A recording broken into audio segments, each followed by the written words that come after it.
This way, 1, 2, 3, or 4 aisles. We're going to be busy extremely all day today. Checkouts. Day after Christmas is always fun day for us. 2, 3, 4. Give you a refund on it. I've got 4 registers set up now versus normally only having 2. I bought this compact stereo. Hold that car. Couldn't get it to work. Hold it. Let them people cross there. My son goes, well, the Santa Claus isn't real. Is that a return? So he got upset, but I convinced him I was taking it back to Santa's workshop and they were going to fix it. Exchange. I went to get another one. We should have gotten here early. And they didn't have one in stock. Are all 4 of these working? So now I got to go home and tell my little boy that his Santa Claus is all out of him for this year. Probably won't believe in Santa Claus no more. We got home and my mom tried them on and they didn't fit. Wrong size on them. Usually when people buy baby shoes, they don't really think about it. I just don't have to go on the big girls and get that. And they get the wrong size, so you got to bring them back the next day. Middle of the day usually does tend to be a little hectic. It's taken forever. When I first got here, it was kind of small. We're almost there. But when I looked up, getting ready to check out, it was a lot of people, and I went, wow, people just sleeping late. That one doesn't work. Now I've got to exchange it for this one. They can't find the barcode on that one, so I've got to buy this one. I'm just going to leave this one here and go ahead and buy this one just to get out of here. Y'all have a nice day. You too. By day's end, we are going to have, hopefully a lot of satisfied customers.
It appeared to be a good launch, and then you saw it.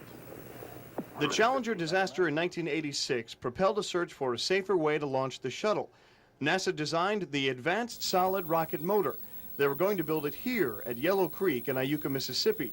But 3 years into the project and $1.4 billion spent, NASA decided what they had was safe enough, and President Clinton signed an act to end the project.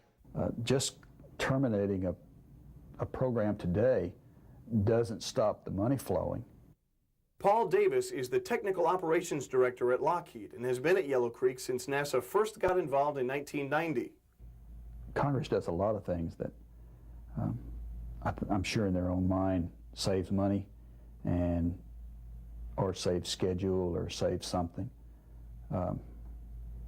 But that, when you get down to the grassroots at this level, it sometimes doesn't make sense. When legislators make decisions to save money, do they really know what they're getting into?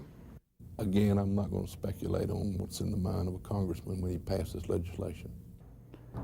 They can make a silk purse out of a sow's ear. Could that be what they did here? They shelled out $100 million just to settle with contractors. Would it surprise you to find out that some of the contractors in this project made more money in its cancellation than they would have in its completion? Yes, it would, quite frankly. Channel 6 has learned that the three major contractors on Yellow Creek, Lockheed, Birmingham-based Rust International, and Babcock & Wilcox, all got paid more on certain contracts when the job was scrapped than they would have had it been completed. Lockheed was the main contractor. Take a look at the company's own figures. Estimated at completion, Lockheed should have been paid $53.9 million.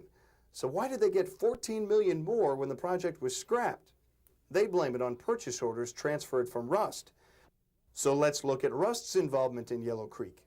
They built the massive structures.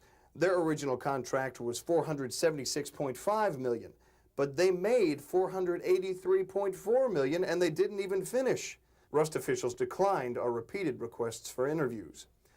Another major contractor, Babcock & Wilcox, was to make some of the rocket parts.